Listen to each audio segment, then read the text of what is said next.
The wind came off the water before sunrise, threading through the gaps in the buildings along Pioneer Square, carrying with it the smell of rain and diesel and the particular cold that belonged only to Seattle in November, the kind that did not simply touch the skin, but pressed against it slow and deliberate, as though testing how much a person could endure. Claire Henson had been enduring it for 3 years. She sat on the wooden bench near the edge of the walkway, her coat pulled tight across her chest, her hands tucked beneath her arms. The bench had no plaque, no memorial, no reason to be remembered. But Claire had come to know it the way a person comes to know any place they return to out of necessity rather than choice. She knew which boards creaked. She knew which angle of the backrest gave the least discomfort after a long night. She knew that the street light above it flickered twice every hour, at 20 past and 20 to so reliably that she had stopped noticing it altogether. Noah sat beside her close enough that she could feel the warmth of his small body through the layers of fabric between them. He was 10 years old and he had his father's dark eyes and his mother's way of going very still when he was thinking hard about something. He wore a faded blue jacket that had come from a donation bin at the shelter on 4th Avenue, too large across the shoulders, the zipper stuck halfway, but he never complained about it. He had stopped complaining about things months ago, and Claire was not sure whether that was a sign of resilience or something quieter and more troubling that she did not have the words to examine yet. He was holding a paper bag carefully in both hands, the way a person holds something they understand to be fragile. Inside the bag was half a sandwich. Wheat bread, turkey, a smear of mustard. It had come from the morning distribution at the Lighthouse Mission, 4 blocks east, handed through a window by a woman with tired eyes and a genuine smile, one of those rare combinations that Claire had learned to recognize and be grateful for. The sandwich had been whole when they received it. Noah had torn it carefully in half while they walked. He took a small bite, chewed slowly, then looked up at her. Mom. His voice was low, shaped by the particular seriousness that children adopt when they are trying to sound like adults. Do you want the other half? Claire felt the familiar tightening in her chest. It was not hunger, though. Hunger was also present. It was something else, the specific ache of watching your child try to take care of you, the love in it and the weight of it arriving at the same moment. You eat it, sweetheart. She kept her voice easy, unhurried. I'm not hungry this morning. Noah studied her face. He had always been a careful observer, even as a very small child. He would sit in his high chair and watch the room with a patience that seemed to belong to someone much older, his dark eyes moving from face to face as though cataloging information for later use. You didn't eat yesterday either, he said. I had coffee at the mission. Coffee isn't food. It counts in the morning. He looked at her for another moment, unconvinced, then slowly brought the other half of the sandwich to his mouth. Claire watched him eat and said nothing. She had learned that the most important lies a mother tells are the ones told without any words at all. The slight adjustment of expression, the deliberate relaxation of the jaw, the eyes that say everything is fine when everything is not fine, has not been fine for a very long time, may not be fine for a very long time still. She had become fluent in that particular language. Around them, the city was waking up. Office workers crossed the square with coffee cups and the distracted energy of people whose problems were different in kind from hers. A delivery truck idled at the corner, its exhaust rising in the cold air. Pigeons moved along the wet pavement in their mechanical, unhurried way, indifferent to everything. The sky above the buildings was the color of old pewter, heavy and low, the kind of sky that does not threaten rain so much as simply deliver it quietly and without drama, because it has nowhere else to be. Claire had once been part of that other world, the one where you carried a coffee cup and walked with purpose and had somewhere specific to go. 10 years ago, it felt closer to another lifetime. She had worked as an assistant accountant at a small firm called Hartwell Associates, 3 blocks from the waterfront. The office had frosted glass doors and a coffee machine that produced something approximating espresso and a view of the sound that she had genuinely loved, though she had rarely paused long enough to look at it properly. She had been the kind of employee people described as dependable. She arrived early, stayed late when it was needed, learned the systems faster than her supervisor expected, and asked good questions in the right moments. It was not a glamorous career. It was not the life she had imagined when she was younger. But it was hers and it was stable, and in the years before everything changed, she had believed that stability was enough. that it was in fact the thing most worth protecting. She had been married then, to a man named Daniel who had sandy hair and a good laugh, and a habit of leaving his keys in every pocket except the one he checked first.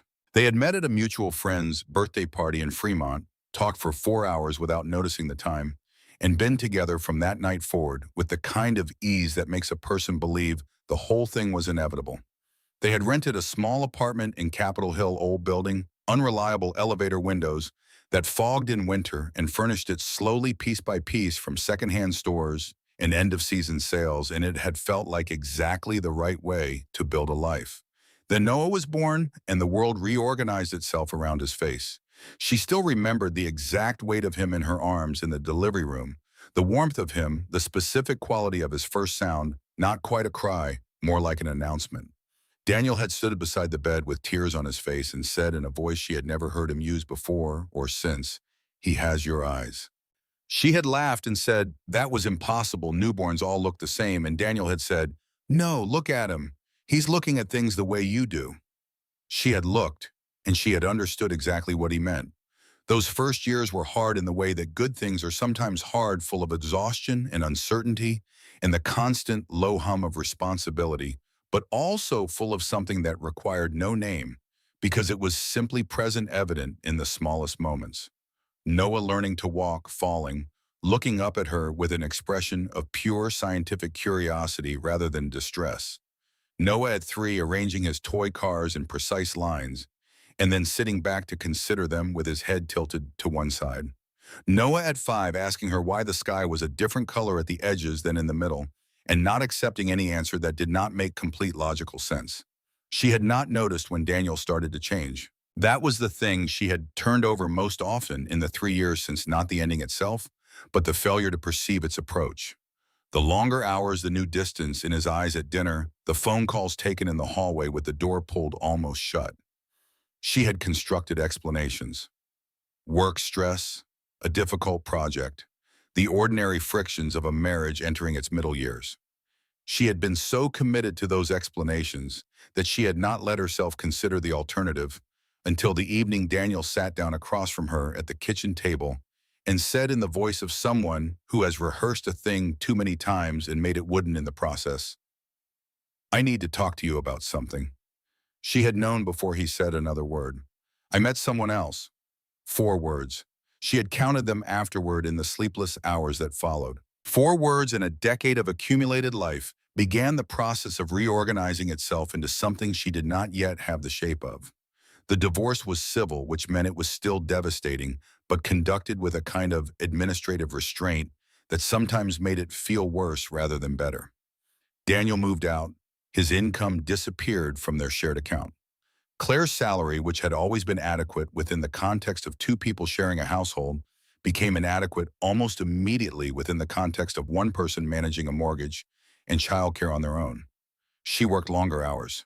She took on freelance bookkeeping for small businesses on evenings and weekends, sitting at the kitchen table after Noah was asleep, the apartment quiet around her, her eyes moving across columns of numbers until they blurred. She managed for 2 years. Then Hartwell Associates closed a casualty of a broader financial contraction that eliminated firms like theirs without malice or drama simply because the numbers no longer worked.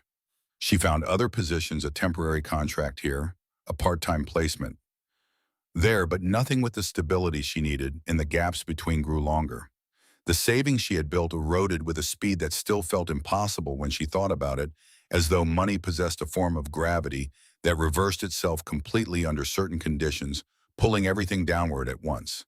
The landlord had been kind about it, which somehow made it harder. She still remembered packing the last box. Noah had been 6. He had stood in the middle of the empty living room looking at the walls where the pictures had been and said with perfect practicality, "Are we moving to a new house?" And she had said yes, keeping her voice steady, keeping her face arranged in the expression that said everything is fine because he was 6 and she was his mother, and that was what she had to offer him in that moment. The truth that the next place they would sleep was a shelter with metal bunk beds and a roll about the maximum number of consecutive nights was a thing she carried alone, as she had learned to carry most things. 3 years of carrying, she was 38 years old and she was sitting on a bench in Pioneer Square, watching her son eat half a sandwich with the careful attention of a child who understood without being told directly that this was not a moment to be wasteful. She was thinking about the day, about the mission's lunch schedule, about whether the library on Fifth would have space this afternoon, about the particular problem of shoes, because Noah's left sneaker was beginning to separate at the sole, and she had not yet found a solution when Noah went very still beside her. "Mom," his voice had changed, quieter, more careful. "What is it?" "That man is looking at us." She followed his gaze without turning her head, fully a small survival skill she had developed over the past 3 years, the ability to assess her surroundings with minimal visible movement. A man in a postal uniform stood near the edge of the path, perhaps 20 feet away. He was holding a small stack of envelopes and looking at a piece of paper in his other hand, then looking up at the benches around the square with the expression of someone who is certain they are in the right place, but cannot reconcile that certainty with what they are actually seeing. He looked at her. He looked back at his paper. He walked toward them. Claire straightened slightly. Beside her, she felt Noah do the same. "Excuse me," the man said. He was perhaps 50, with a weathered face and the careful manner of someone who had spent decades navigating other people's complicated moments. "I'm sorry to bother you. Are you—" He looked at his paper again as though confirming something he already knew. "Are you Claire Henson?" The question landed strangely. Claire could not have explained exactly why, except that certain phrases carry a weight that has nothing to do with their individual words, and this was one of them. The fact of her name spoken by a stranger in a place where she had no address, no forwarding information, no way to be found. "Yes," she said, "I am." The postal worker looked at her face for a moment, then looked at the envelope in his hand, then held it out toward her. "This letter is addressed to you. He paused, selecting his words with visible care. "I've been trying to locate you for a few days. The law firm that sent it indicated you might be in this area." Claire reached out and took the envelope. Her fingers registered the weight of it before her eyes had properly processed what she was looking at: a cream-colored envelope, heavier than ordinary mail, the kind used for formal correspondence, the kind associated with legal documents in official matters in situations that required a particular quality of paper to signal their seriousness. Her name was typed across the front. Claire Henson. No address beneath it. "Who's it from?" Noah asked. He had leaned forward slightly, his half-eaten sandwich forgotten in his hands. Claire turned the envelope over. In the upper left corner was the name of a law firm, Briggs & Calloway, with a Seattle address she did not recognize. She did not open it immediately. She sat with it in her hands for a moment, feeling its weight, trying to understand what category of thing it might be before she knew what it actually was. In her experience, unexpected legal correspondence arrived in two varieties: things that were bad and things that were mistakes. She was trying to determine which this was likely to be when Noah said quietly, "Mom, just open it." She opened it. Inside was a single sheet of heavy paper folded in thirds, covered in the precise typography of a legal firm's letterhead. She unfolded it. She read the first paragraph. She read it again. She looked up at the gray Seattle sky for a moment, at nothing in particular, and then she looked back at the bind and read it a third time, because the third time confirmed what the first two times had told her, which was that she had not misread it. "Mom." Noah's voice was very careful. "What does it say?" Claire lowered the letter slowly to her lap. She was aware of the postal worker standing a few feet away, of the pigeons moving along the wet pavement, of the distant sound of the delivery truck pulling away from the corner.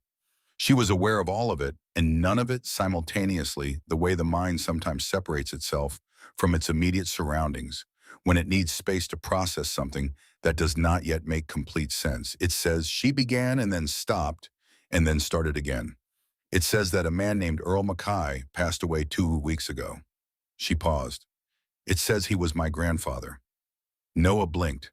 He looked at her with the careful attention he reserved for things that seemed to require extra calibration. "You have a grandfather. I had one." She looked at the letter again. "I never met him." This was true, and it was also, she understood, an incomplete description of the situation. The fuller truth was that Earl Mackay had been, for as long as Claire could remember, a subject that did not exist in her family. Not a painful subject, not a forbidden one exactly, but simply absent, a door that had been closed so long ago that the outline of it had become invisible. She had asked about him once, precisely once, when she was 12 years old. She had been sitting at the dinner table with her father, a quiet man who communicated primarily through silences of varying quality, and she had said, "Dad, where does your father live?" Her father had set down his fork.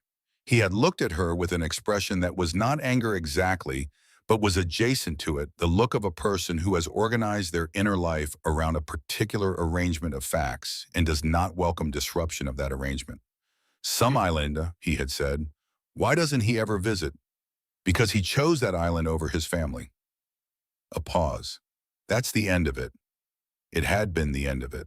For 26 years, Earl Mackay had been a closed door, and Claire had learned not to look for the outline. But the letter was not finished. Her eyes moved down the page past the formal language about the estate, past the references to documentation and legal process, and landed on the final paragraph. She read it. She read it again. She became very still. Mom.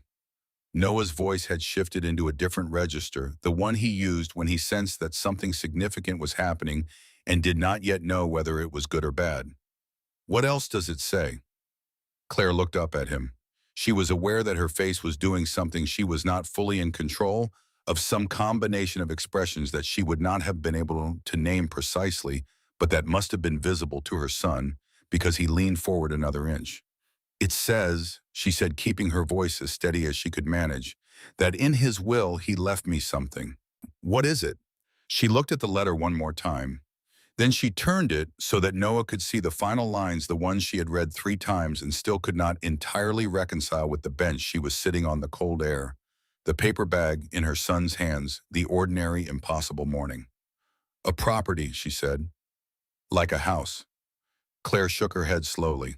Her voice when she found it again was barely above a murmur. Not a house, she pointed to the line. It says he left us an island. For a long moment, neither of them spoke. The wind moved through the trees at the edge of the square. A bus groaned past on the street.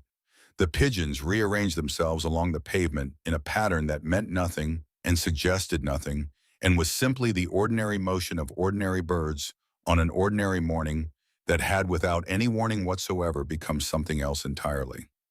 Noah stared at the letter. Then he looked at his mother. Then he looked at the letter again, as though the second look might clarify something the first had not. An island, he said. An island. He sat back against the bench. A slow, wondering expression moved across his face, the particular expression of a 10-year-old encountering something that falls entirely outside the categories he has been given for understanding the world. Then, with the uncomplicated logic of a child who has not yet learned to be suspicious of good fortune, he said, "Maybe he knew we needed it." Claire folded the letter carefully. She slid it back into its cream-colored envelope and held it against her chest for a moment, one hand flat against the paper. She did not know what to say to that. She was not certain her son was wrong. The phone call with Mr. Briggs happened that afternoon from a borrowed cell phone in the library on Fifth Avenue. Claire sat in a corner chair near the window with Noah doing reading exercises at a table 20 feet away, and she listened to the measured professional voice of a man who had clearly made many phone calls like this one and understood that the people on the other end of them were always in some form of shock, regardless of how calm they sounded. "Miss Henson," Mr. Briggs said, "I want to be very clear with you. The will has been fully verified and properly executed. There is no ambiguity in it. The island, Mackay Island, listed in the county records under that name since 1994, belongs to you now in its entirety, along with all structures and contents on the property." "How large is it?" Claire asked. The question surprised her slightly, as though some practical part of her brain had decided to start gathering concrete information in the absence of any other available response. "Approximately 40 acres. Forested. One structure, a cabin your grandfather built sometime in the early 1990s. There is a small dock on the western inlet." She looked across the library at Noah, who was bent over his book with his index finger moving slowly under the words. "Mr. Briggs, why would he leave this to me? He didn't know me. I never met him."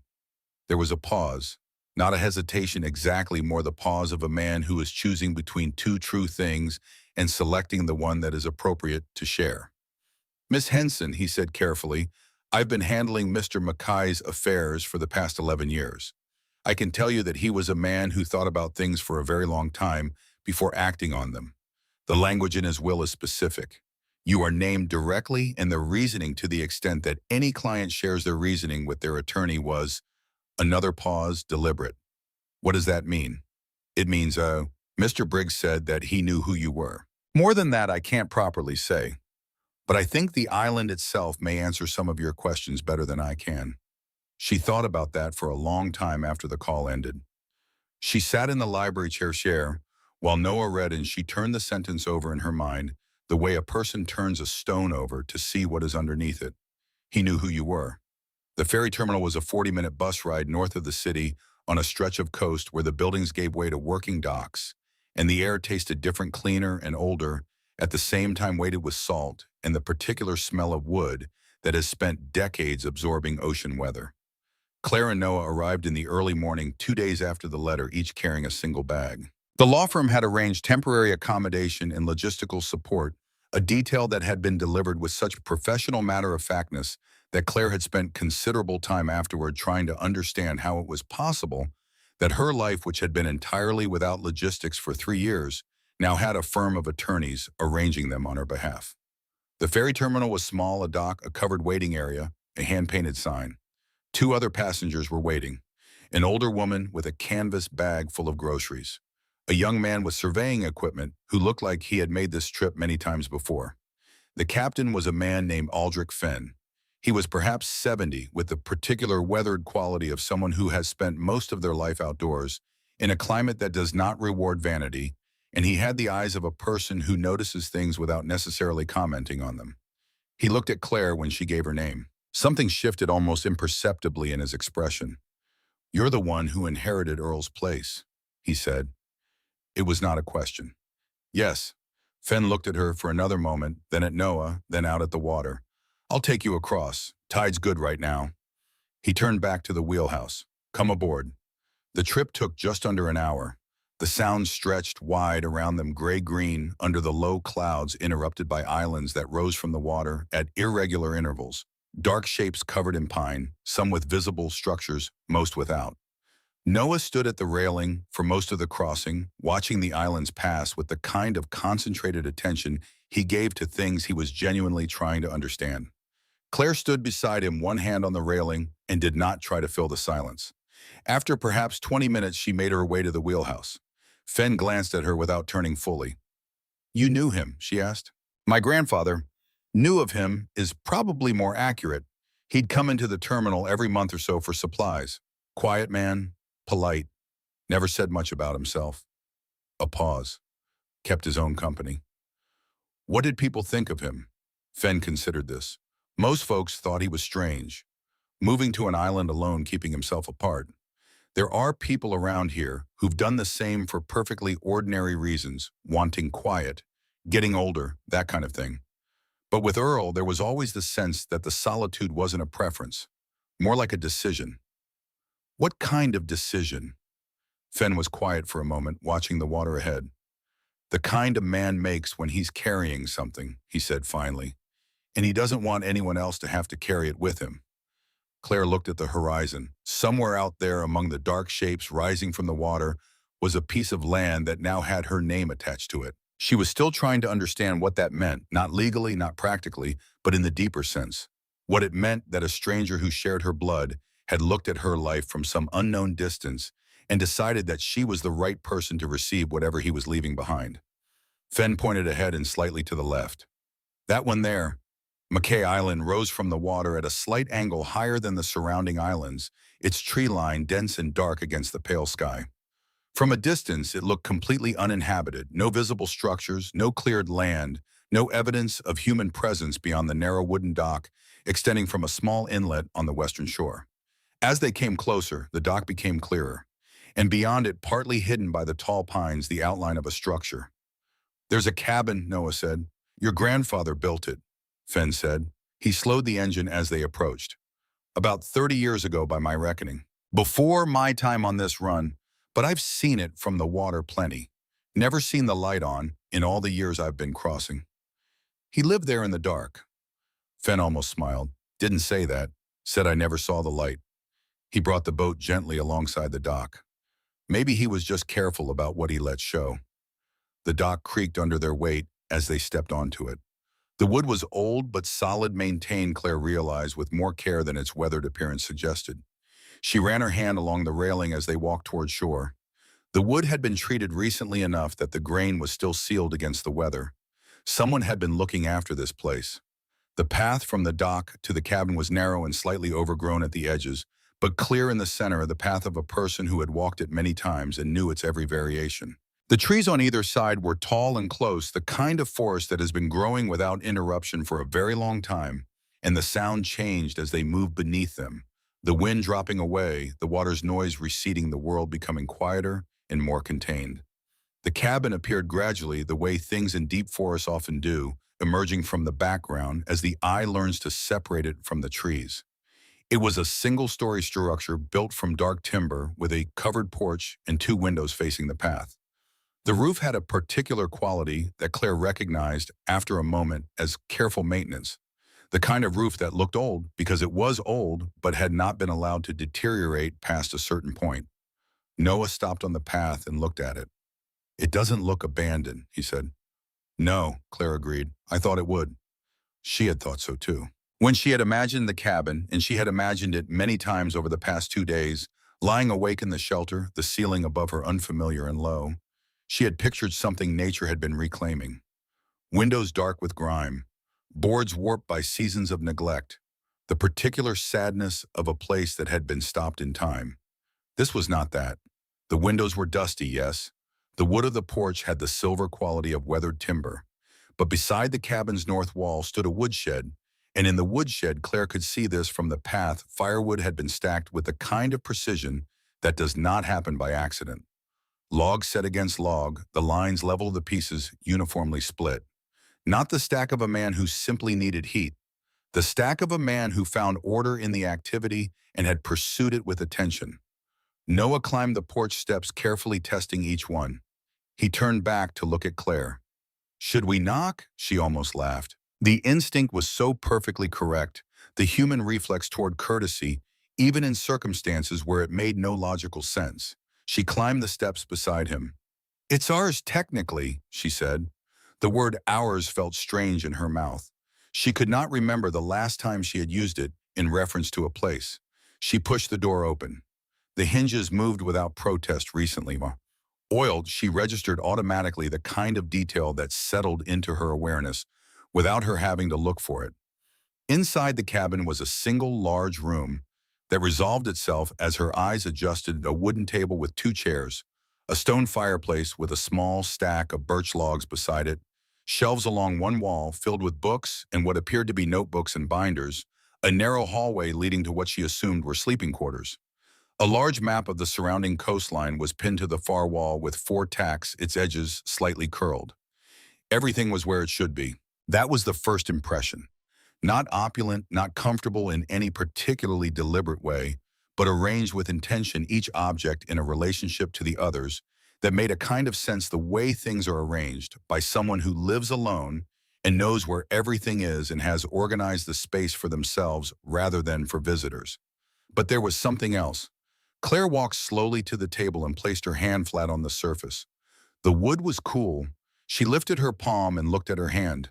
A thin film of dust, but thin, the kind that accumulates over days, not over the weeks, since Earl McKay had died in a hospital bed somewhere on the mainland. And "Mom."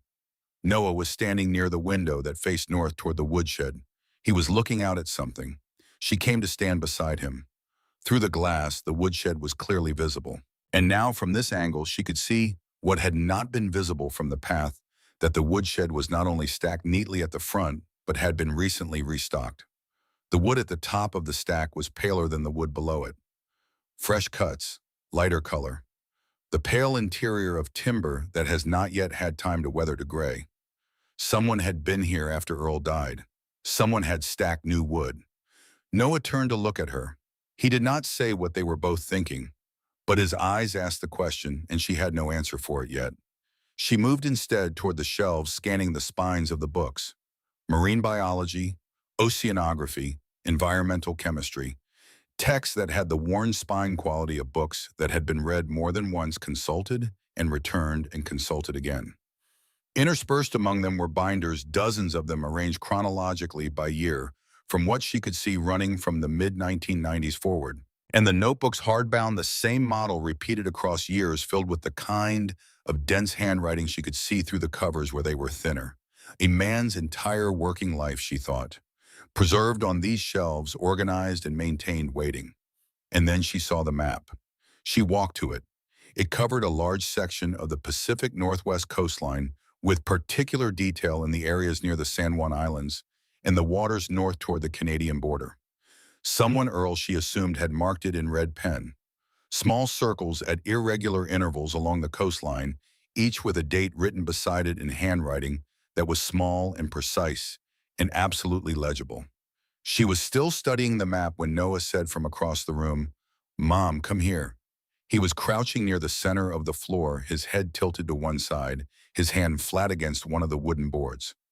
"What is it? This part sounds different." She crossed to him and crouched beside him. He knocked on the board with his knuckles, a clear, solid sound. Then he moved his hand 6 inches and knocked again. The sound changed, not dramatically, but enough. The particular resonance of wood above empty space rather than solid foundation. Claire pressed her own palm to the board. She ran her fingers slowly along its edges, feeling for something she was not yet sure she was looking for. She found it near the north edge, a groove. Shallow, deliberately inconspicuous, but there a channel cut into the wood just wide enough for a finger. She looked at Noah. He looked at her. She slid her finger into the groove and lifted. The board came up, cleanly rotating on a hidden hinge at its far end, revealing a rectangular opening in the floor, perhaps 18 inches across and 2 feet long. The space below was dark, the darkness of a compartment built between floor joists, deliberate and enclosed. Claire reached for her phone, turned on the light, and directed it downward. Inside the compartment rested a metal box, approximately the size of a large hardcover book, perhaps 4 inches deep. The surface was scratched and dull with age, but the construction was solid, heavy gauge, metal-reinforced corners, a latch mechanism that looked functional. It had been set into the compartment with care, not dropped, not shoved, placed. Noah breathed quietly beside her. She reached in with both hands and lifted the box out. It was heavier than she expected.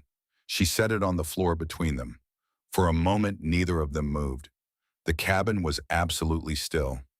Outside, the wind had dropped entirely, and the forest around them had gone quiet in the way that forests sometimes do without obvious reason, as though something large and attentive has paused to listen. "Go ahead," Noah said. His voice was almost a whisper. Claire unlatched the box and opened the lid. Inside were 3 objects. The first was a journal, hardbound, covered in dark brown leather, the cover worn smooth at the corners from years of handling. She lifted it. The weight of it was substantial. The weight of paper that has been written on page after page for a very long time. The second was a key. Brass-old with a simple bow and a cut that suggested an interior lock of some kind. Not a modern key, the kind made to last. The third was an envelope, sealed with tape across the flap. The paper was heavy cream-colored, identical in quality to the envelope that had arrived in Pioneer Square. And across the front, in the same careful handwriting that she recognized from the legal correspondence without having seen it before, were 2 words: Claire Henson. She stared at her own name in her grandfather's handwriting. She had never seen his handwriting before this moment. She had no photograph of him, no letter, no object he had touched. He was in every practical sense a stranger, a name attached to a story she had been told once and then told not to ask about again. And yet here was her name written in his hand on an envelope that had been sealed and placed in a locked box beneath the floor of a cabin on an island she had not known existed 3 days ago. Noah was very still beside her. She picked up the envelope and turned it over.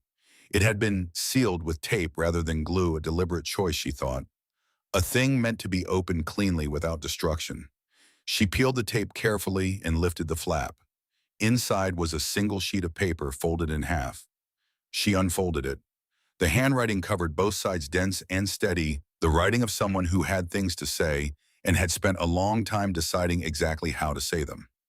She read the first line, then she read it again. Then she read it a third time because the third time was when the words stopped being words and became something else, a weight that settled somewhere in the center of her chest and changed the quality of the air in the room.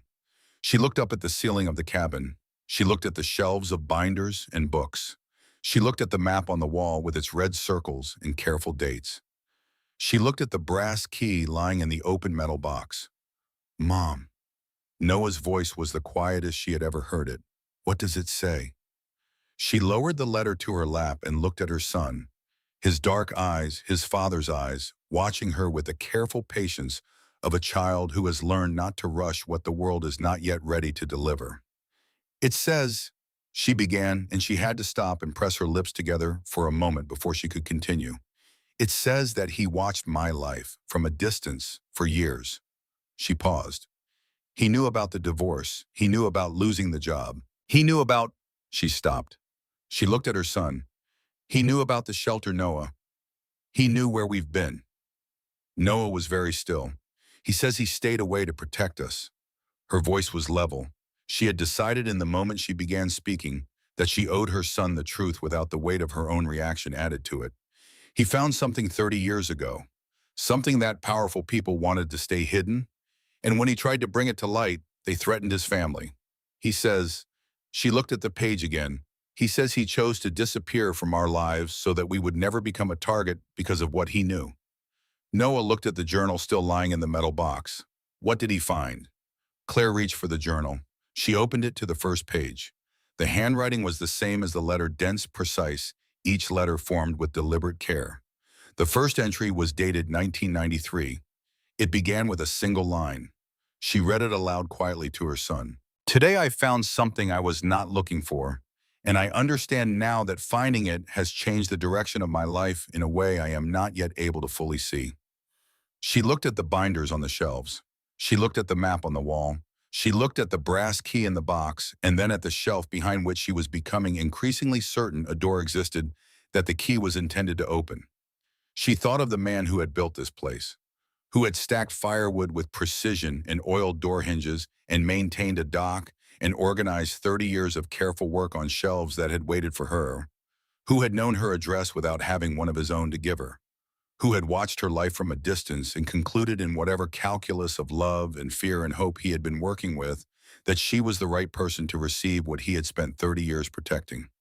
She thought of the last line of his letter. She had not read it aloud to Noah yet. She read it to herself again now. I stayed away to keep you safe. Now I need you to be brave enough to finish what I couldn't. She folded the letter. She placed it carefully back in the envelope. She looked at her son, who was waiting with the patience of someone who has learned to wait.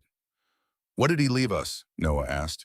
It was the same question he had asked on the bench in Pioneer Square, and she had given him the answer that was true at the time in Island. But that answer felt different now, smaller, like the outer edge of something whose interior she was only beginning to perceive. She picked up the brass key from the box and held it in her palm. Its weight was precise and familiar in the way that objects made for a specific purpose are familiar. It fit naturally in the hand because it had been made to be carried. She looked toward the tall bookshelf against the far wall. She had registered it when they first entered, had cataloged it as a bookshelf and moved on. But now she looked at it differently. The way it sat slightly away from the wall, the way the books on its lowest shelf were arranged with a gap at one end, not a gap left by a missing book, but a gap left by hands that needed room to grip. She stood up. Noah stood with her. She crossed to the shelf, wrapped both hands around its right side, and pulled. It moved on the floor with a sound that was less like furniture moving and more like something that has been designed to move smooth, controlled, the particular sound of weight on a concealed track. Behind it, set into the wall, was a door. Old wood, dark with age, fitted with a simple iron lock just below a handle worn smooth by 30 years of use. Noah looked at the key in her hand. He looked at the lock. He looked at his mother. He left us more than an island, Claire said quietly.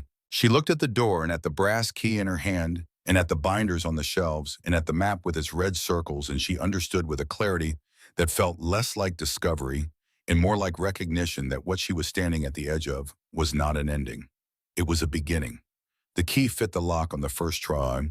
Claire had half expected resistance, the kind of mechanical stubbornness that old locks develop after years of disuse, the pins seizing the cylinder refusing to turn. But the lock moved with the same quiet precision as everything else in this cabin. Everything Earl McKay had built, or maintained, or touched. The cylinder rotated smoothly. The bolt retracted.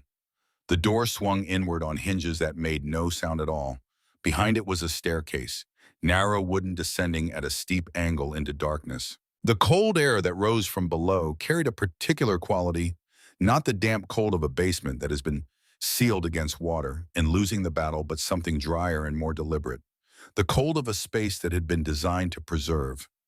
Claire stood at the top of the stairs for a moment, looking down into the dark. Noah stood beside her close enough that she could feel the slight pressure of his shoulder against her arm. He did not say anything. He had been doing this increasingly over the past hours, standing close, saying less, processing more. She recognized it as the same mode of attention he entered when something required him to think carefully before speaking, and she found it in this moment more comforting than she would have been able to explain. She pulled out her phone and turned on the light. The beam reached the bottom of the stairs and caught the edge of what lay beyond them. The corner of a wooden shelf, the dull gleam of a metal surface, the beginning of a space that was larger than the staircase suggested. "Stay right behind me," she said. They went down together. The stairs ended and the room opened around them, and for a moment Claire simply stood in the center of it and breathed. She had glimpsed shapes from the top of the stairs, the geometry of shelves, the dull gleam of metal containers, the edge of a workbench covered in canvas. But seeing something and understanding it were not the same thing, and the understanding arrived now slowly as her eyes moved through the space and her mind began to assemble what her eyes were telling it. 20 feet long, perhaps 12 feet wide. The ceiling low enough that she had to tilt her head slightly forward, though Noah beside her had no such problem. Along both long walls, wooden shelves ran from floor to ceiling, built from the same heavy timber as the cabin above, constructed with the same attention to permanence. A workbench occupied the center of the room, its surface covered with a large sheet of heavy canvas laid flat and deliberate over something that warranted of protection. She had come down these stairs expecting a storage space. What she was standing in was not a storage space. It was a laboratory, an archive, a fortress built for information. The first time she had moved through any space in this cabin, she had moved as a person collecting impressions. Now she moved as a person beginning to understand what the impressions added up to, and the sum was staggering. 25 years. The thought arrived with a specific gravity. Every object on these shelves represented time, not just the time to gather and document and preserve, but the time to remain committed to a purpose when no one was watching and no one was asking, and there was no guarantee the work would ever matter to anyone except the man doing it. He had done it anyway. She pulled the 1999 binder from the shelf, the earliest year she could find, and opened it to the first diagram. The symbol at the center of the page was one she had seen upstairs on the large wall map, repeated at irregular intervals along the coastline markings. She had not known what it meant then. She knew what it meant now because the diagram labeled it in 2 words: discharge point. She set the binder on the workbench and lifted one corner of the canvas sheet. Beneath it was a map much larger than the one on the wall upstairs, printed on paper, heavy and stiff with age, but still precise at the center. The coastline of Washington State in careful detail, with particular attention to the northwest waters and the scattered islands. The same red circles from the wall map, but here they were accompanied by coordinates, depth notations, directional arrows indicating current flow. And running through those notations, connecting them in a pattern that her accountant's eye recognized as the kind of pattern that only becomes visible when you are looking for it, a series of lines. Thin, drawn in blue ink, precise. She traced one with her finger from its origin point on the coastline northward through the water.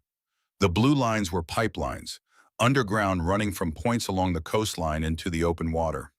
The red circles were collection sites where Earl had taken water samples, always downstream of the discharge points, always at specific depths, always at consistent intervals. The photographs stacked on the shelves were documentation of the discharge points themselves, shot at night with a long lens showing dark openings in rocky cliff faces where the pipes emerged below the waterline.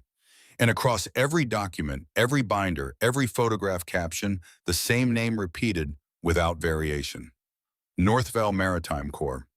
Noah had moved to the far end of the right wall. He was crouching in front of the lowest shelf, looking at something she could not yet see. "Mom, these are different from the others." She came to look.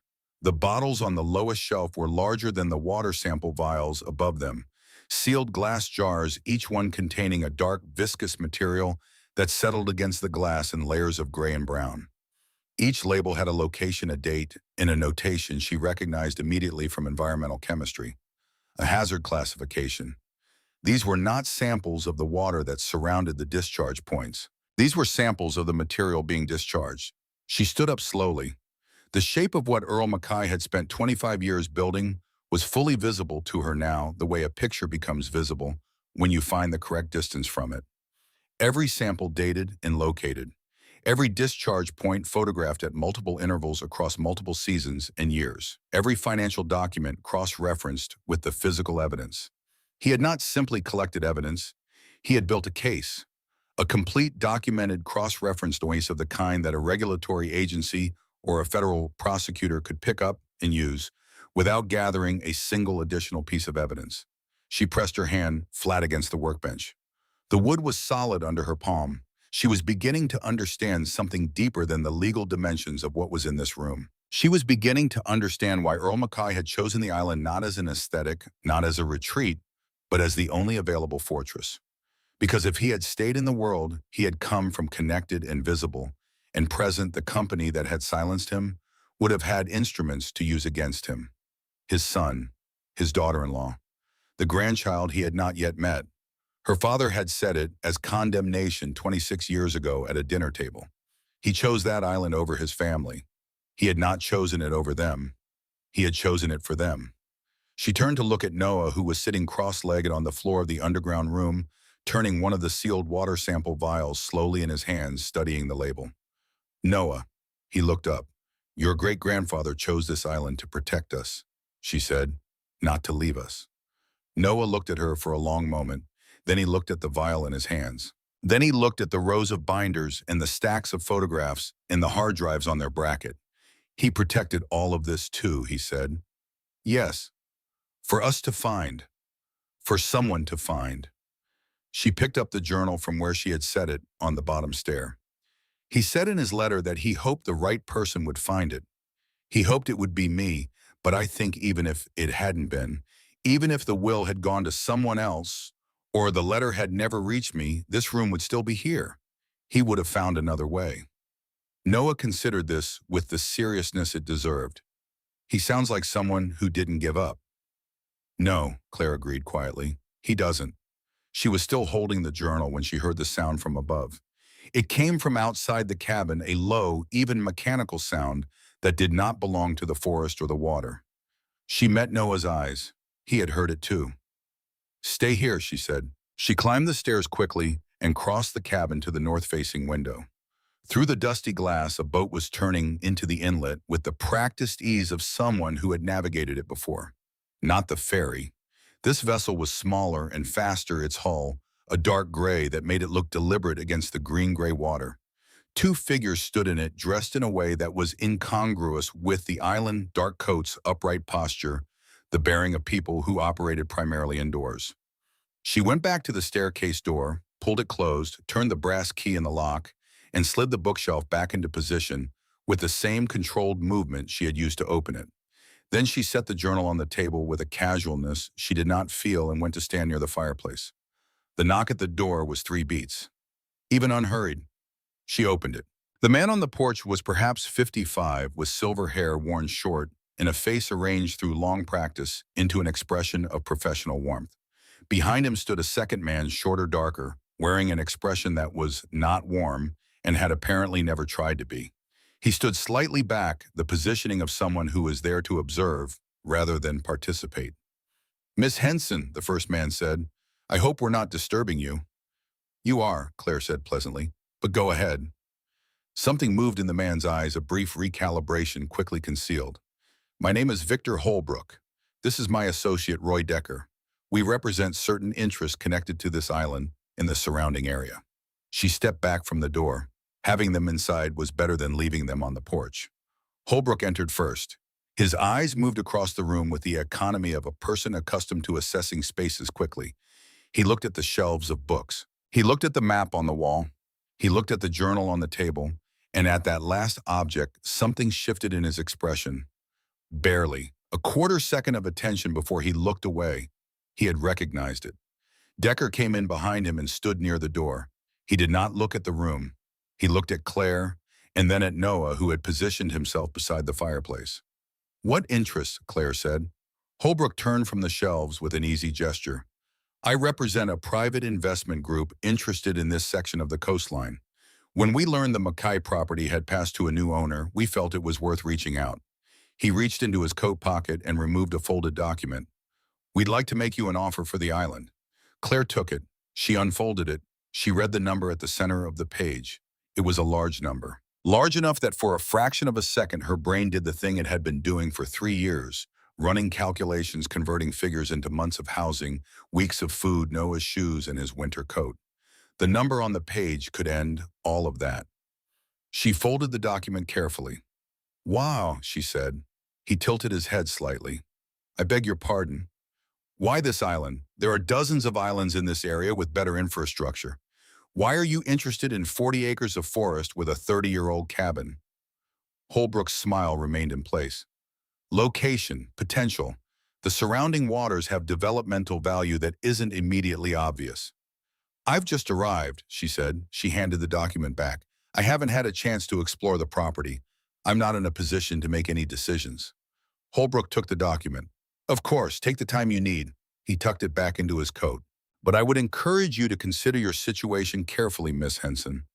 A property like this, remote, without utilities, without reliable access, can become a significant burden, especially for someone who," he paused with practiced delicacy, "may not have the resources for long-term maintenance."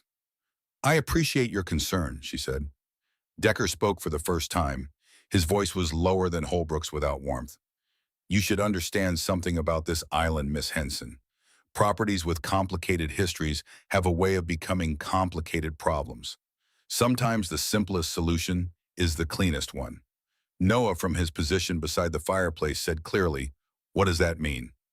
Both men looked at him. Holbrook's smile shifted by a degree. "It means," Holbrook said to Noah with the particular tone adults use when speaking to a child, but meaning the words for the adult in the room, "that we're trying to make things easier for your mother." "She didn't say they were hard," Noah said. Claire placed a hand on her son's shoulder. She looked at Holbrook. "Thank you for coming. I'll be in touch if I decide I want to discuss it further." On the threshold, Holbrook paused and turned back. "One more thing, Miss Henson. Your grandfather was a solitary man. Men like that sometimes leave complicated legacies." A brief pause. "It's worth thinking carefully about what you're actually inheriting before you decide what to do with it."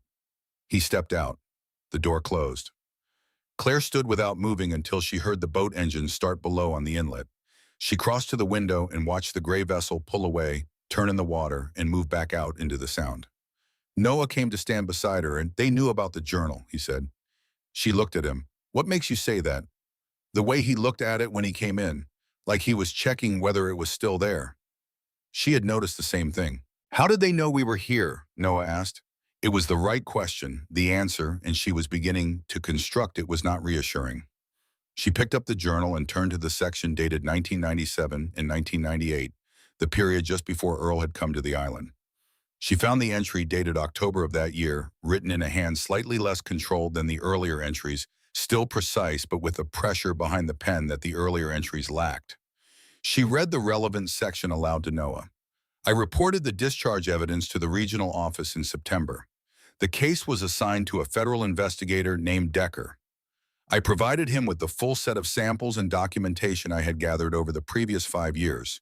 He told me the investigation would proceed. 2 weeks later, I received a call from his supervisor telling me the case had been closed due to insufficient evidence. I do not believe the evidence was insufficient. I believe Roy Decker was the reason the case was closed, and I believe he was not acting alone.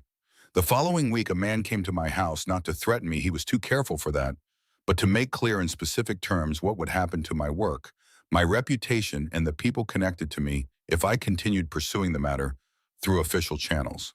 She closed the journal. The room was quiet.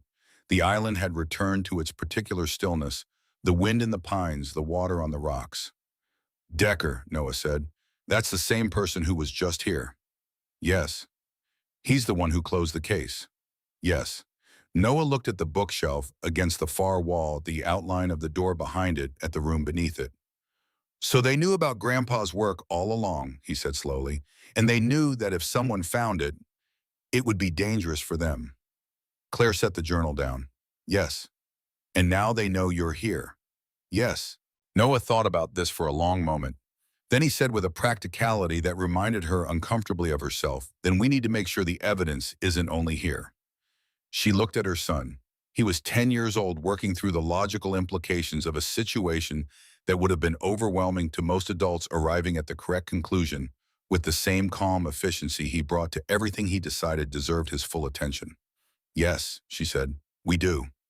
That night, after Noah had fallen asleep, Claire sat at the wooden table with the journal open in front of her and worked methodically through the binders.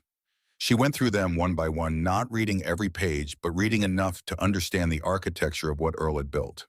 The water samples were organized by location and year. The photographs were organized chronologically with location captions matching the coordinates on the underground map. The financial documents were printouts from regulatory filings and corporate disclosures annotated in Earl's hand, showing the discrepancy between what Northvale Maritime had reported to environmental agencies and what the water samples demonstrated they had actually been releasing.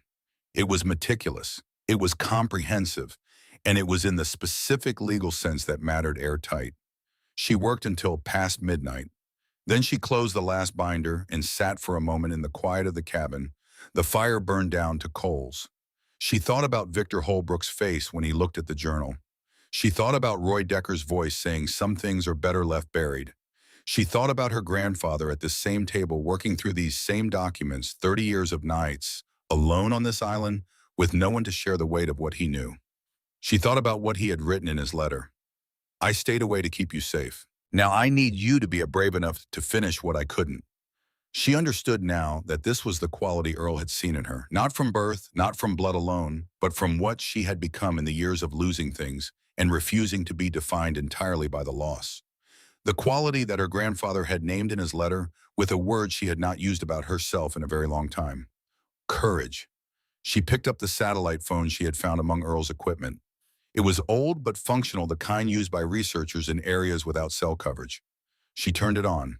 The battery was charged. She spent 20 minutes researching a name she had encountered 3 years ago, a journalist in Seattle known for investigative work on corporate malfeasance, whose articles she had read in the library during long afternoons waiting for Noah's shelter curfew to lift. Gwendolyn Reese. She sat with the number on the screen for a moment before she called. It rang twice. Then a woman's voice answered, alert, unhurried, the voice of someone accustomed to calls at unexpected hours. Reese?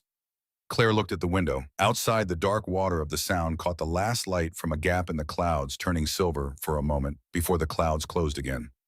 My name is Claire Henson, she said. I'm sorry to call so late, but I have something I think you need to hear, and I don't think it can wait until morning. A brief pause. Then Gwendolyn Reese said, go ahead, and Claire began. Gwendolyn Reese arrived on the island 2 days later.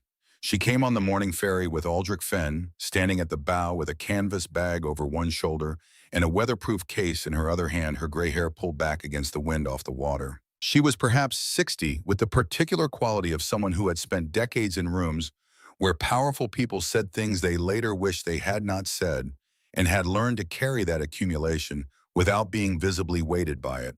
She moved with economy. She looked at things directly. She shook Claire's hand on the dock without preamble.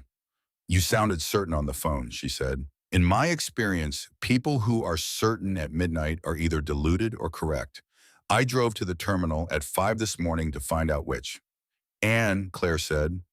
Reese looked at the cabin up the slope, then at the island around them, then back at Claire. Ask me again in a few hours. They went down to the underground room together while Noah sat at the table above them, working through math problems from a workbook Claire had found on Earl's shelves. Claire had explained to him the previous evening that a woman was coming to look at what Earl had gathered and that this was the next step in the process of deciding what to do. Noah had listened carefully and asked 2 questions. The first was whether the woman could be trusted. The second was whether Holbrook knew she was coming. Claire had said she believed yes to the first and no to the second. In the underground room, Reese worked in silence for nearly 2 hours. She moved along the shelves with the systematic efficiency of long practice, not browsing, not scanning, but reading with a specific purpose. She opened binders. She held photographs to the light. She uncapped two of the water sample vials and smelled them without touching the contents, then recapped them. She examined the hard drives and flash drives in their sealed bags. She stood for a long time in front of the large map on the workbench, tracing the blue pipeline lines with one finger without quite touching the paper. Claire sat on the bottom step of the staircase and waited. She had learned in the years of navigating shelters and social services offices the specific skill of waiting without performing patience, simply existing in the pause, neither anxious nor detached, present and ready. It was a skill that had cost her something to develop. Finally, Reese straightened from the map and turned around. "Your grandfather," she said, "did not simply collect evidence." "No," Claire agreed. "He built a federal case, from the ground up, alone." Reese looked at the rows of binders, the shelves of samples, the hard drives in their brackets. "In 25 years of investigative journalism, I have worked with federal prosecutors who had entire agencies behind them and did not build cases this complete." "He had time," Claire said, "and he had nothing to lose." Reese looked at her steadily. "He had plenty to lose. He had already lost it. That's a different thing from having nothing." He knew the difference. You can see it in the work, the way it shifts in the early 2000s, from documentation to architecture. He stopped just recording what was happening and started building the structure that would make it actionable. That's a man who decided the work had to outlast him. Claire looked at the map. The blue lines ran through the water in their patient, damming pattern. "What happens next?" she said. Reese was quiet for a moment. "The water samples will need independent laboratory verification, chain of custody documentation, certified analysis. The financial records will need to be cross-referenced against current corporate filings. Northville has restructured at least twice since some of these documents were gathered." She paused. "The photographs are the most immediately usable element. Several show active discharge material coming out of the pipes. Not just the pipes themselves. That's not a historical record. That's ongoing criminal activity documented across multiple time periods at identified coordinates." "How long will it take?" "To verify everything properly, months. To publish the initial story and trigger an official investigation." Reese looked at her steadily. "I can have the first piece ready within the week." Claire stood up from the step. She looked at the room her grandfather had built, the low ceiling, the careful shelves, the organized weight of 25 years, and she felt something she had not expected, which was grief. Not for Earl himself exactly, though that was present too, but for the specific quality of his solitude, for the decades of evenings in this room alone, adding another sample to the shelf, and another entry to a binder, and another piece to a case that might never be received. He had done it anyway. Every evening for 25 years, he had done it anyway. "There's something else," she said. Reese waited. "Holbrook and Decker came to the island 2 days ago, before I called you." Something shifted in Reese's expression. "Victor Holbrook. You know him." "I know of him. He runs the investment arm of a holding company with significant ties to Northville Maritime's parent corporation. He's been the intermediary in at least 2 previous situations where inconvenient information about Northville's environmental compliance was managed before it became public." A pause. "Managed is the polite word. And Decker. Roy Decker." Reese's voice went flat. "Former federal environmental investigator. Left the agency in 1998 under circumstances that were never fully explained in any official record I could access." She looked at Claire. "Earl named him." "Yes, the 1998 entry. Decker was the investigator assigned to Earl's original report. He closed the case. And he's now working directly for Holbrook." Reese shook her head slowly. "Your grandfather tracked that too, I assume."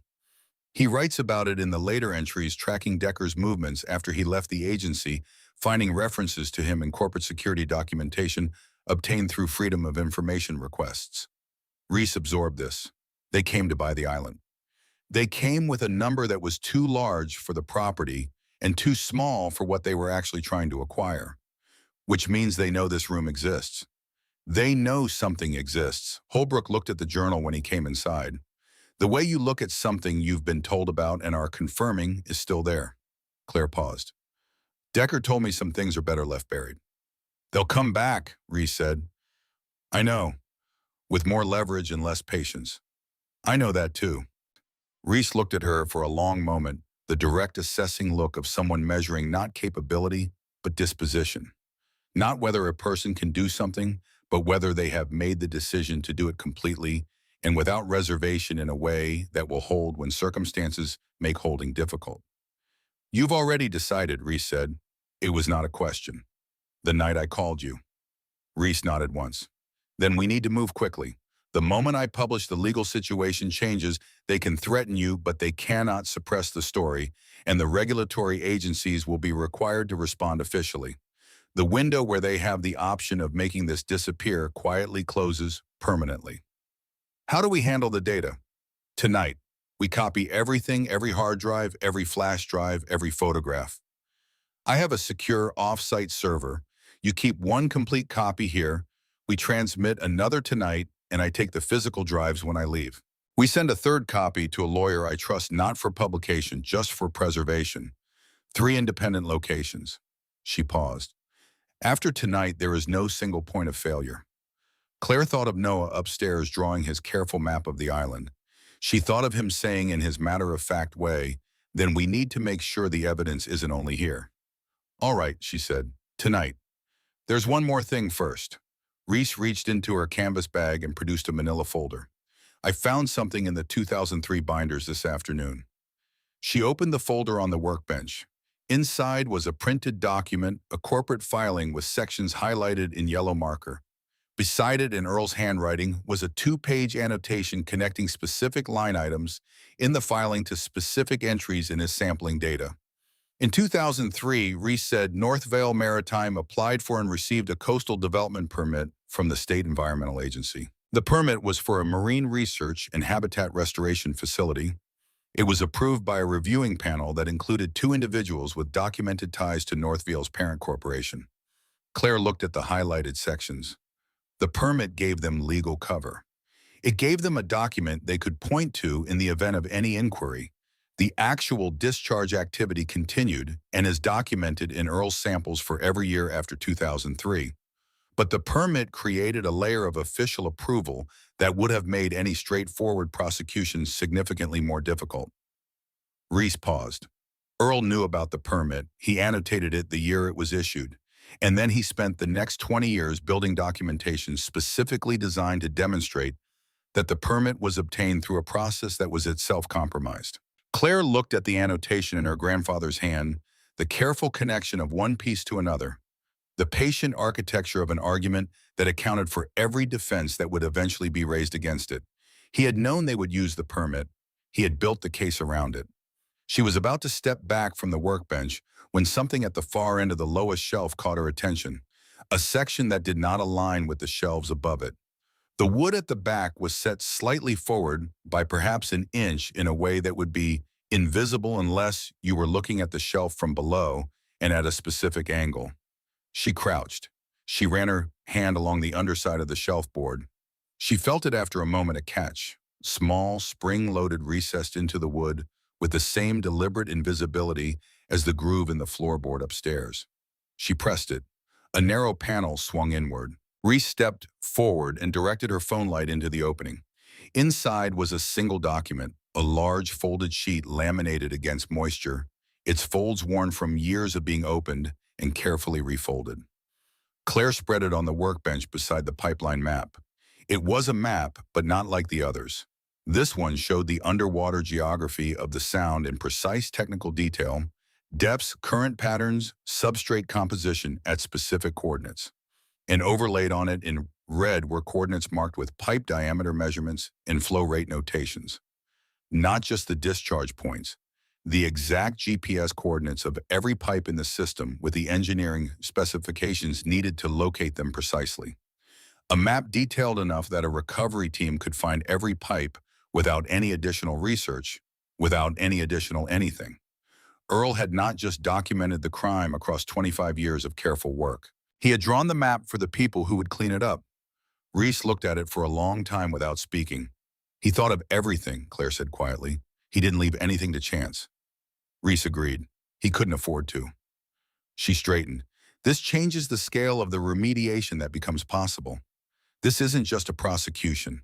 This is a complete environmental recovery operation. Claire folded the laminated map carefully and set it beside the other documents. She looked around the room one final time, the shelves, the samples, the binders, the hard drives, the photographs, the financial records, the laminated map that her grandfather had prepared for the people who would come after him. He was extraordinary, she said. It was not something she had planned to say aloud. It arrived on its own from somewhere that had not yet learned to manage it. Reese looked at her. Yes, she said simply, he was. They worked through the afternoon and into the evening. Noah joined them after his lessons, carrying the portable hard drives up from the room one by one with focused care. Reese worked at the table with her laptop, transferring files and documenting chain of custody with methodical thoroughness. Claire organized the photographic documentation into dated sets, each cross-referenced with the corresponding water sample data and map coordinates. At some point in the late afternoon, without anyone deciding to, they fell into a rhythm. The kind that develops when people are working toward the same thing and have stopped negotiating the mechanics of it. Noah asked Reese questions while he worked careful, specific questions. Will they go to jail? Noah asked at one point, handling a flash drive by its edges. That depends on the prosecutor and the evidence, Reese said. Criminal environmental cases are complicated. Corporate lawyers are expensive and thorough. But Decker's exposure is more direct obstruction of a federal investigation, acceptance of bribes. That's cleaner legally. Grandpa knew all of that, Noah said. He wrote about it in the journal. He said he knew criminal charges might not stick to the company itself, so he gathered the financial records to make sure the individuals involved couldn't separate themselves from the decisions. Reese looked at Noah over the top of her laptop. Then she looked at Claire.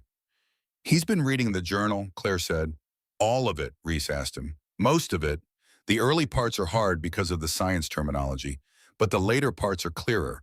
He got better at explaining things as he went. Reese was quiet for a moment. Your great-grandfather understood prosecutorial strategy better than most people who have law degrees. He had a long time to think about it, Noah said simply and returned to his work. By the time the island had gone fully dark, the transmission was complete. 3 separate copies of the entire archive, everything Earl had gathered across 25 years, distributed to 3 independent locations, each verified, each with a complete chain of custody document attached. Reese sealed the original hard drives back in their bags and placed them in her weatherproof case. They sat at the wooden table after the work was finished. The fire was low and warm. Outside, the sound moved against the rocks in its quiet, continuous rhythm. The map on the wall with its red circles looked different to Claire now than it had when she first arrived, less like a mystery and more like an argument, a patient, thorough, unanswerable argument that had been waiting in this room for the right moment to be made. When it publishes, Claire said, what should I expect? Reese thought carefully. Initial attention will focus on the environmental story, the dumping, the scope, the duration. That will generate pressure on the EPA and the Justice Department to open formal investigations. Northville will issue denials. They'll question the chain of custody on the evidence, which is why the documentation we've done tonight matters. A pause. They will almost certainly attempt to discredit you personally. Your history, the financial difficulties, the housing situation will be presented as evidence that you cannot be relied upon as a credible source. Claire received this without visible reaction. She had thought it through the previous night and arrived at the same place she always arrived when she thought a hard thing through completely. The evidence stood entirely on its own, requiring nothing from her credibility except the act of bringing it forward. The samples were dated and analyzed. The photographs were geolocated and time-stamped. The financial documents were sourced from public filings. None of it needed her to be believable. It needed her to be present. She could be present. Let them try, she said. That night, Claire could not sleep. She lay in the narrow back bedroom and listened to the island. The wind had picked up after dark, moving through the tall pines with sustained pressure. The cabin held against it with the solidity of good construction, the deep creak of old timber settling against the force outside but holding. She was thinking about the hours between now and Thursday when Reese's story would publish. She had thought about it many times over the past 3 days, trying to see it clearly, rather than through the distortion of either fear or hope.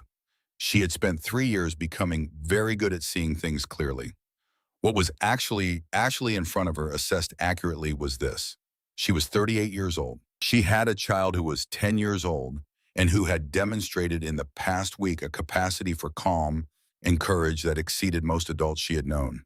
She was living on an island that legally belonged to her, with a cabin in serviceable condition and firewood stacked for the winter.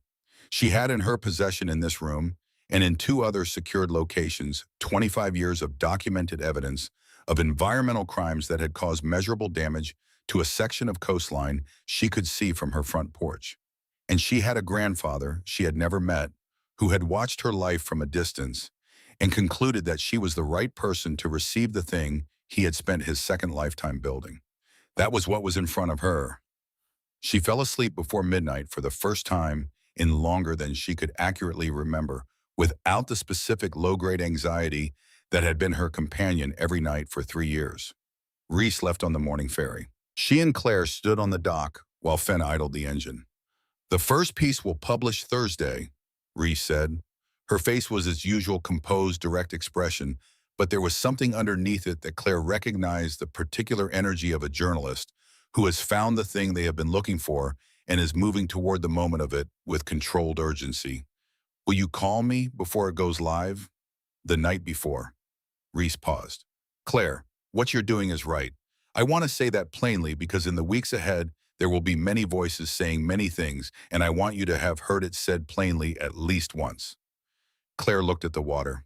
The morning was clear, the kind of November morning that occasionally follows a windy night, the air scrubbed and bright, the sound glittering under a pale winter sun.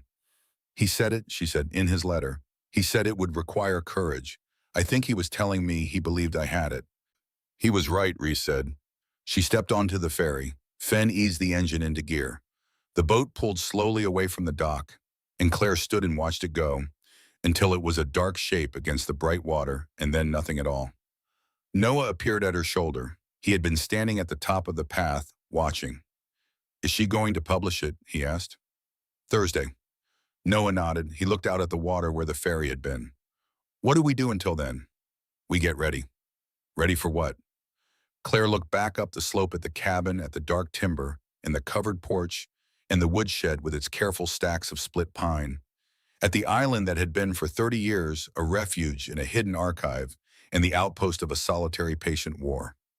"Ready for whatever comes after Thursday," she said. In the 2 days between Reese's departure and Thursday's publication, Claire moved through the cabin and the island with the particular quality of attention that comes when a person knows something is about to change and wants to be fully present in the quiet before it does.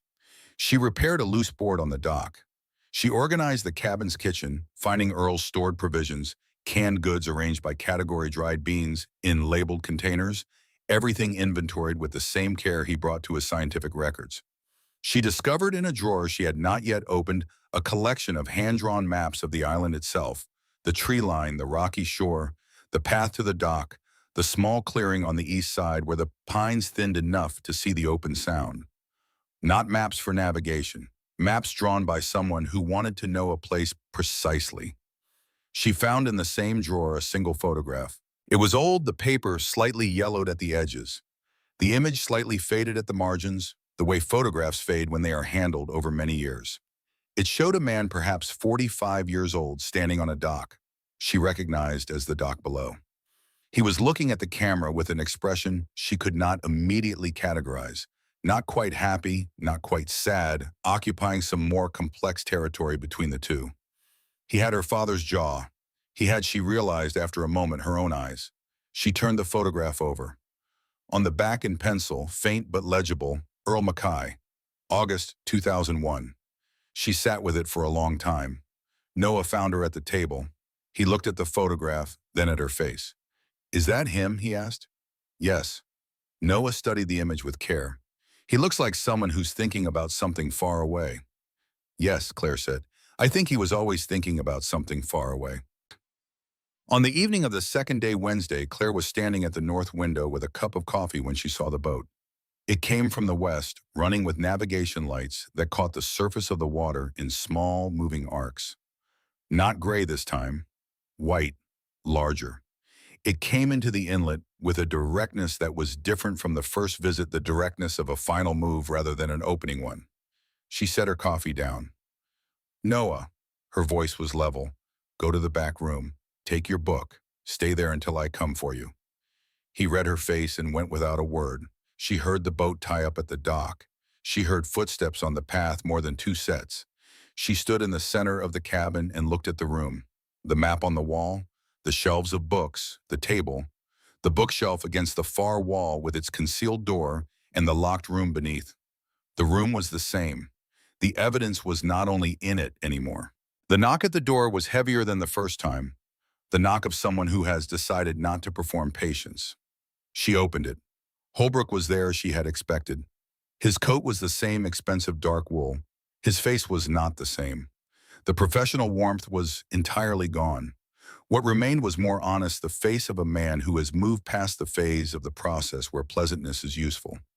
Behind him stood Decker and two other men she did not recognize, positioned with the deliberate functionality of people who had been placed rather than who had chosen their positions. Miss Henson, Holbrook said, I think we need to have a more direct conversation. Come in, Claire said. He came in. The two additional men remained on the porch. Decker entered and stood near the door looking at the room with the eyes of someone returning to a place they have already assessed. Holbrook sat down at the table without being invited to. He placed his hands flat on the wood and looked at her directly. We know about the room, he said. I know you do, Claire said. She sat down across from him.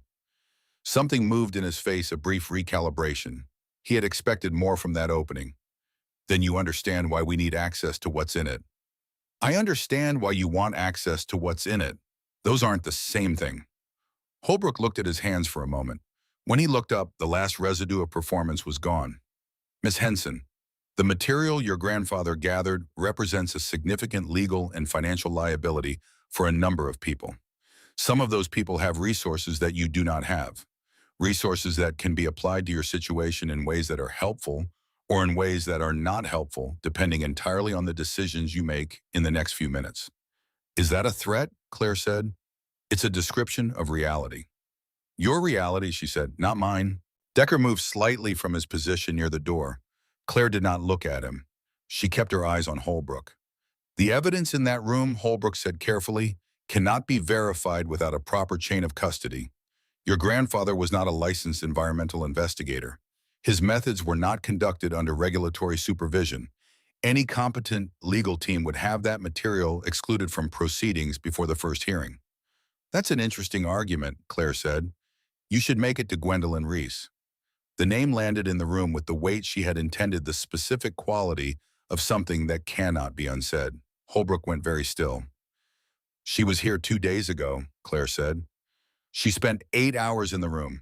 Everything in it has been copied to 3 independent secure locations. One of those locations is a federal evidence repository submitted under the EPA's whistleblower intake protocol, which creates an automatic legal hold on any attempt to suppress or destroy the originating materials. She paused. The story publishes tomorrow morning. I moved the date up this afternoon. The silence in the cabin was total. Outside, the wind had stilled. The water was quiet. The pines stood without moving. Decker looked at Holbrook. Holbrook looked at Claire. She watched his face move through several calculations visible at a delay, the way the surface of water shows a disturbance after the stone has already gone in. She watched him arrive in sequence at the understanding that the archive was distributed, that the story was already written, that the legal hold made physical destruction of the evidence pointless, and that the window during which any of this could have been managed had closed. Had closed, she could see him understanding some time ago. Possibly the moment she had sat at this table and read her grandfather's letter for the first time.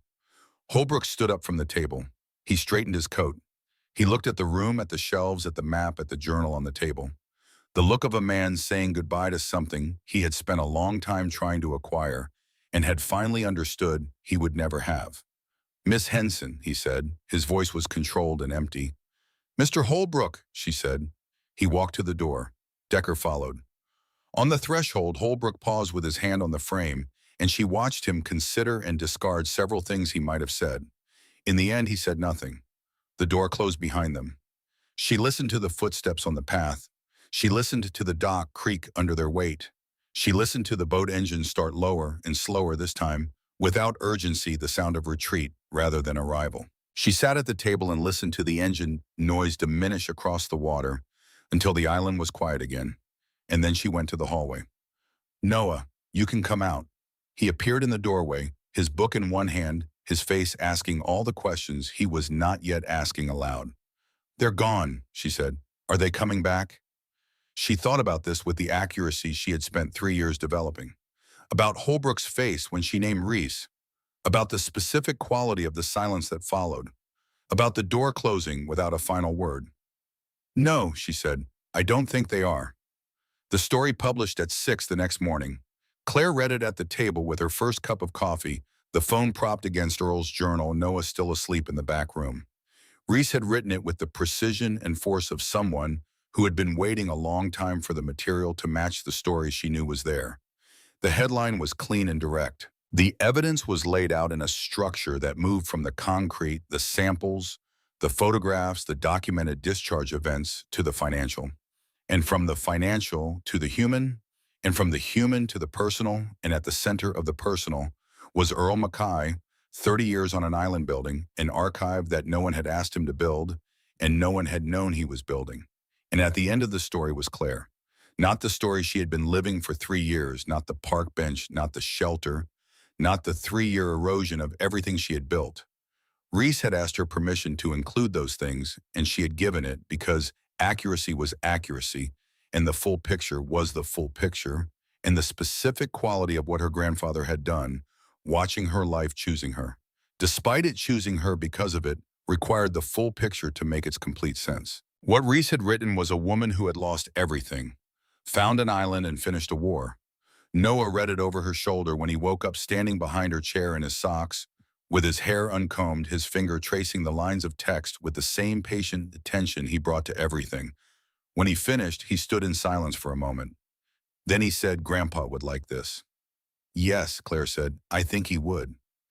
In the weeks that followed, the story moved the way large, true things move, not quickly, not dramatically, but with the inexorable quality of something that has mass and momentum and cannot be redirected by the application of money or legal pressure or public denials. The EPA announced a formal investigation within 72 hours of publication. The Justice Department opened a parallel inquiry 4 days later.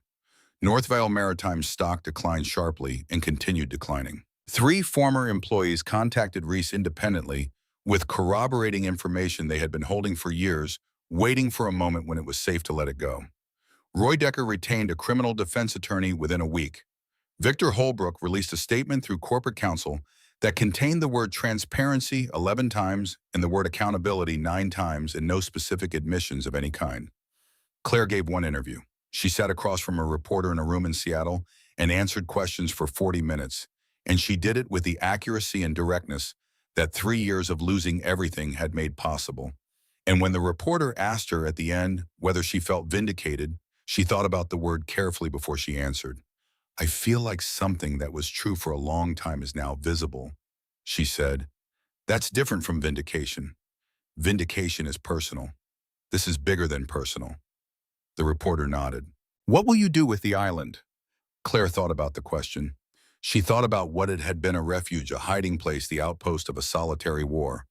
She thought about what it was now, a place with evidence freely distributed and a story widely told, and no more secrets requiring protection. "Keep it," she said. "We're going to keep it. Even though it's remote, even though it's difficult." Claire almost smiled. "I've been in difficult situations before. This one has better scenery." Through the fall and into winter, the island settled into a different kind of life. Scientists from the University of Washington came to take new water samples at the coordinates Earl had documented, not to gather evidence, but to begin the baseline measurement for recovery. They were respectful of the cabin, careful on the dock, and several of them asked to see Earl's original sample collection. Claire showed them the room. She watched their faces as they looked at the shelves. One of them, a woman perhaps 30 years old with the focused intensity of someone still close to the beginning of a career she had chosen very deliberately, stood for a long time in front of the water samples reading the labels. Then she turned to Claire. He was working in complete methodological isolation. No peer review, no institutional support, no standardized protocol. But look at this. She gestured at the rows of bottles. The consistency is extraordinary. He created his own protocol and held to it for 25 years without deviation. He had discipline, Claire said. He had more than discipline. The scientist paused. He had faith in the work, in the idea that the work would eventually matter. She looked at Claire. That's rare, in science and everywhere else. Claire did not answer that, but she thought about it for a long time afterward. November deepened, the days shortened. The storms came in from the northwest with the regularity they always did in this part of the Sound, and the cabin held against them the way it had held against every storm for 30 years, not without evidence of the effort, not without the particular sounds of old timber working against sustained wind, but holding, always holding. In the evenings after the day's work was done and the fire was going, and Noah was reading at the table with the focused stillness that was simply how he moved through the world, Claire would sit with Earl's journal. She had read it through twice now. She was reading it a third time more slowly, looking for things she had missed in the urgency of the first two readings. She found them. Small things mostly. Details that revealed themselves only when she was not looking for evidence, but simply reading. Reading the way you read a letter from someone who is telling you who they were. She found the entry from 2007 mid-November that began with a description of a storm very like the ones passing over the island now. Earl had written about the sound of the pines in high wind and the way the water looked from the north window when the light was failing, and the particular quality of being alone in a place that was genuinely isolated. And then at the end of the entry, a single line she had glossed over in the first reading because she had been moving quickly, looking for evidence, looking for facts. She read it now. I hope she likes it here. She looked up from the journal. Noah was at the table, one elbow on the wood, his chin in his hand, reading. The fire moved in the grate. Outside, the wind worked through the pines and the water moved against the rocks in the rhythm that had been here long before any of them and would be here long after. He had written it in 2007. She had been 20 years old then, living in a dormitory room in a college she had left before finishing her degree, working 2 jobs. He had been here, writing by lamplight, hoping. She closed the journal gently. Noah looked up from his book. He saw her expression and waited the way he always waited, present and patient, and not requiring her to perform anything she did not feel. What is it? He asked. Your great-grandfather wrote something in 2007, she said. He wrote that he hoped I would like it here. Noah considered this. He looked at the fire, then at the window, then back at his mother. Do you, he asked, like it here? Claire looked around the room, the shelves of books, the stone fireplace. The map on the wall, its red circles no longer secret, no longer dangerous. Simply the record of a man's careful work. The wooden table where she was sitting, where he had sat, where Noah sat now with his book in his elbow and his patient dark eyes. She thought about Pioneer Square in November, the bench that creaked, the specific cold, the half sandwich in the paper bag. She thought about 3 years of carrying things alone and about what it felt like to set them down. Yes, she said, I do. Noah smiled. It was the uncomplicated smile of a 10-year-old who has received exactly the answer he hoped for and is not yet old enough to conceal his relief at it. He returned to his book. The fire settled in the grate. The island held its ground against the wind. Outside, the water moved against the rocks in the dark, and the pines stood in their long rows along the shore, and somewhere beneath the floor of the cabin, the room that Earl Mackay had built held its shelves of empty spaces where the samples and the binders and the hard drives had been not gone, but distributed, dispersed into the world where they were doing what he had always intended them to do. The secret was no longer a secret. The island was no longer a refuge. It was something better than both of those things. It was a home. And on the last page of the journal, which Claire had read and then read again, and then set carefully on the shelf where she intended it to remain, Earl Mackay had written the final thing he had to say in the careful, deliberate hand of a man who understood that some words would have to carry everything that came after them. She had the words by memory now. She did not need to look at the page. Hardship builds courage, and courage is the only thing powerful men cannot buy. I leave this island to my granddaughter Claire because I watched her and I knew. And knowing was the closest thing to being there that I was allowed. The wind moved through the pines, the water moved against the rocks, the lamp above the table burned warm and steady. And in the cabin that Earl Mackay had built on the island, he had chosen not for himself but for all of them, his granddaughter sat across from his great-grandson. And the silence between them was not the silence of loss or of waiting or of things that could not be said. It was the silence of people who are exactly where they are supposed to be.